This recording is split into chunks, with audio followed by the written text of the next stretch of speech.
thème de ce matin, comment recevoir la nouvelle Jérusalem.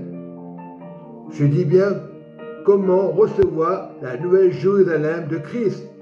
La parole déclare dans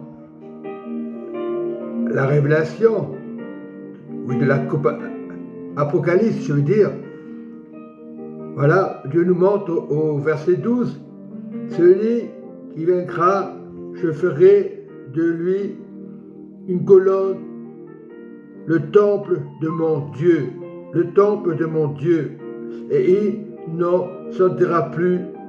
J'écrirai sur lui le nom de mon Dieu et le nom de la ville de mon Dieu, de la nouvelle Jérusalem qui descend du ciel d'auprès de mon Dieu, et mon nom nouveau. C'est-à-dire le nom nouveau, c'est le Christ. C'est la révélation que beaucoup de chrétiens n'ont pas, cette clé est importante. Il faut demander au Saint-Esprit. Moi, je demande tous les jours, donne-moi la révélation. Donc, ça prouve que Dieu existe. Et dans Apocalypse 21, nous dit aussi, on va parler de la nouvelle Jérusalem, et je vis descendre du ciel de près de Dieu, la ville sainte, la nouvelle Jérusalem, préparée comme une épouse qui s'est parée pour son époux. Et Dieu nous montre la nouvelle Jérusalem. Beaucoup de chrétiens n'ont pas cette clé. Il y a deux passages qui nous parlent dans la Bible, dans la Révélation.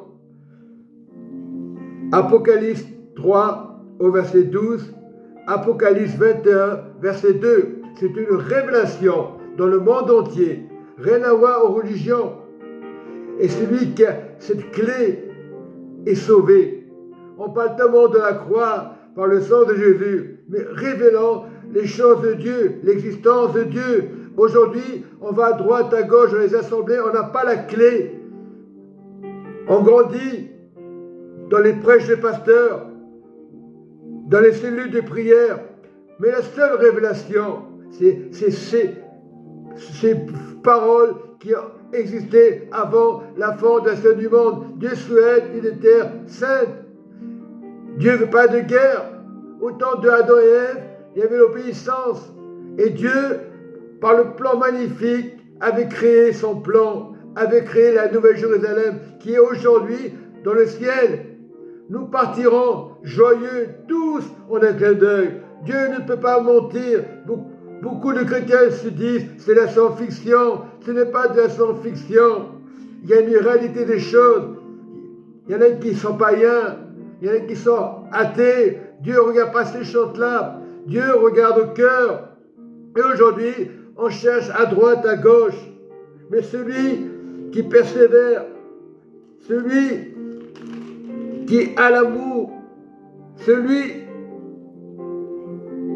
qui atteste ces choses, dit Amen. Ne pose pas de questions. Tu peux dire Amen, athée ou pas athée. Dieu ne change pas son plan. Que tu crois ou pas, Dieu ne change pas son plan.